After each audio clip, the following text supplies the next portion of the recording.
There is a war that is raging, a debate that is necessary for the progression of our society. Are middle parts better than side parts? Hi, itsdivyagrg. I make videos about books, design, and the media. What does the G stand for today? The G stands for generational divide, wider than Mrs. Incredible's hips. Those hips held a very strong woman. Those hips could end wars.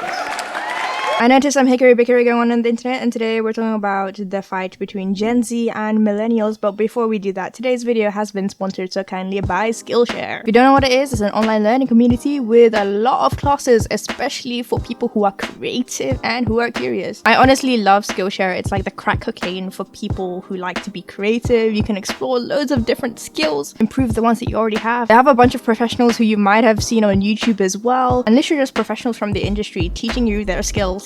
I've been using their classes to get better at drawing, and I really want to try this one called Create Collages Tell a Story by Peggy Dean. I get into this type of art, and also I just want to up my Instagram game. It's something that you can use to explore your creative side in your own time. There's no ads, and I think compared to a lot of other subscription-based learning platforms, it's a lot more affordable, especially if you get the annual plan, because it ends up to be around about $10 a month. If you think that this is something for you, the first thousands of my subscribers to click the link in the description will get a free trial membership of Premium, so you can check it out and get creative. There's a little tiff going on. It's mostly made up. To sum it up, Gen Z are bullying Millennials for having side parts, wearing skinny jeans, and using this emoji. And Millennials, who look like they could be called Katie, Kathy, and Catherine, are just getting a little bit upset and they're getting mad. So they're making diss tracks about Gen Z. Gen Z, you can suck it. The Father, the Son, and the Holy Spirit. Let's start off with this first video where Gen Z's trying to cancel Eminem. What? Gen Z's trying to cancel Eminem. Gen Z's trying to what? Gen Z's trying to cancel Eminem. Cancel Eminem. I literally said that like 3 times. Gen Z's trying to cancel Yes, Eminem? Gen Z's trying to Honey, cancel Eminem. That's cute. Okay. Listen, little kitties, let me make this quite clear. This man was around even before you were here. So what, you're all mad because the man was a lyricist while all your rappers are mumbling gibberish? No, go ahead and shut your mouth. Better yet, go and sit your ass in time out, because boy was running laps even before you could walk. Hell, boy was spitting bars even before you could talk. So no, afraid you're null and void, dear. I'm afraid your opinion don't matter here, because one day you'll grow up and see how everyone went and forgot about Z. Kinda pops, you know. Correct me if I'm wrong, I didn't know we were trying to be hipster with Eminem. Eminem being here before Gen Z isn't a revolution, it's literally just how time works. Gen Z's trying to what? What? Gen Z's trying to cancel Columbus?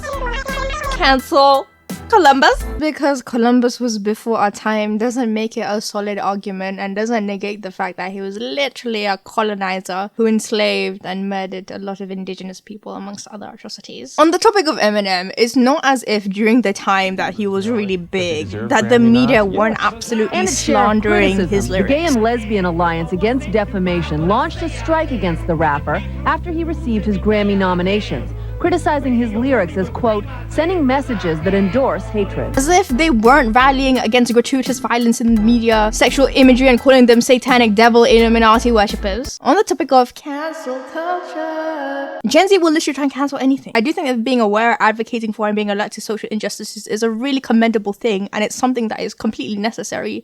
There are little pockets of Gen Z or even Millennials where not only hold people to this completely unrealistic standard, but we also deny people the opportunity to learn from mistakes. Parts of it are so hyper aware of other people's feelings and emotions that it becomes almost unrealistic to expect the world to look after you in this way. I think maybe we should firstly stop idolizing people, but also maybe just let's just not give platforms to people who are absolutely disgusting. This one. And I'm proud to be a millennial with my side part and skinny jeans. And I won't be told what to wear or how to use emojis. Would you kindly shut the fuck up? Ain't nobody asked you for your opinion anyway. Here's a message from millennials to Gen Z. Stay in your motherfucking lane. Dude, why is it so patriotic? Why is she like... Most millennials are around about their mid-30s right now. And Gen Z is mostly like the teenage demographic. So this woman around 30 something is literally telling teenagers to shut the F up about fashion trends. Girl, why are you so vexed? Don't take her seriously anyway, because she's a person who will literally fight more for a potato's rights to pronouns. They won't even do basic things like respect pronouns. I do believe it is your generation that is calling for the removal of Mr. Potato Head. You look pretty young, so I'm assuming that Toy Story came out roughly 15 years before you were born. However, if you watch it, Mr. Potato Head corrects Woody, and he does say that he is Mr. Potato Head. Therefore, he does identify, obviously, as a Mr. Potato Head. So why are we taking that away from him?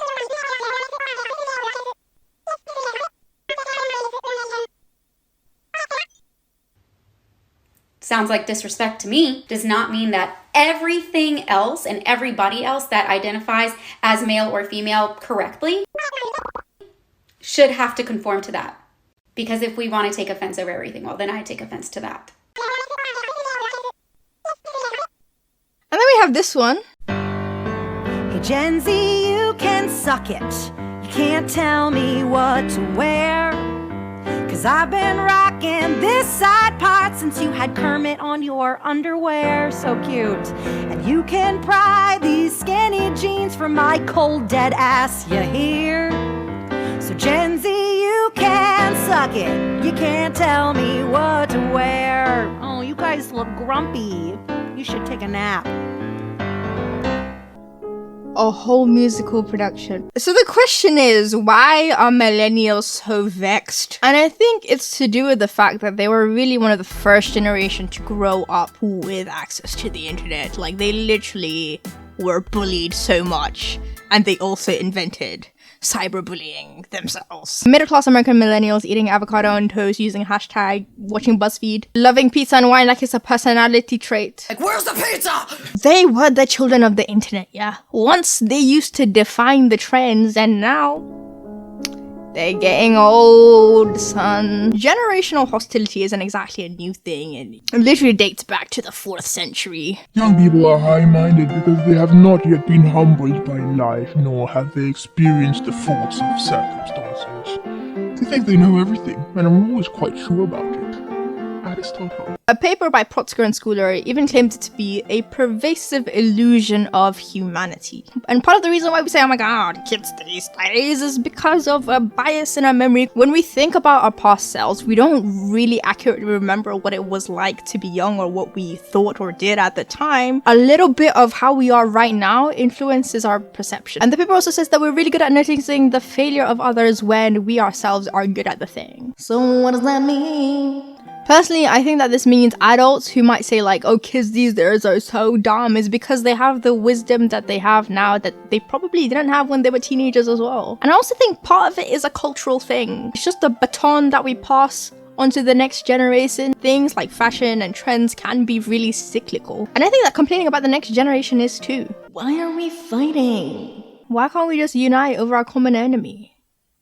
Sticky iPad kids. What do you guys think about the whole Gen Z versus millennial thing? Do you think millennials should stop being so vexed about it? Or do you think that Gen Z should like back off and let people enjoy what they want to enjoy? Because isn't that what they are advocating for? Like literally every day is like letting people be themselves.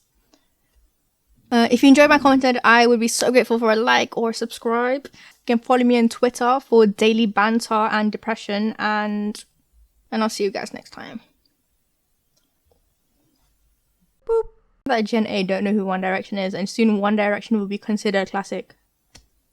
Just deep it, fam. Deep it. Twilight, classic. Harry Potter, classic. J.K. Rowling ruined everything, but still classic. Boop. Why can't we just unite over our common enemy? Capitalism. Common enemy. Boomers. Over our common enemy. Dan Schneider. Common enemy. Henry Hoovers. That ish don't suck anything up. Over our common enemy. Moths. You don't pay the rent. Come out of the closet. Come out of the closet. Moth. Over our common enemy. Jeff Bezos. What are you doing with all that wealth, Jeff Bezos?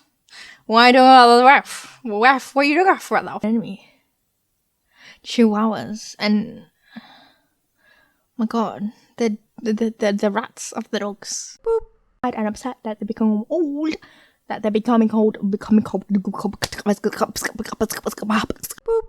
whole thing about like, well, this existed before you were born, it's a classic. That just reminds me of the time when people used to be shocked that I didn't know things like the Beatles, or like Fleetwood Mac, or AC/DC, and the classics like Paul McCartney. Like, okay, Britney, I'm an immigrant. I'm not gonna know your Western classics. Britney, why'd you push me down the stairs on my first day of school and knock my teeth out, and now I got janky teeth, Britney?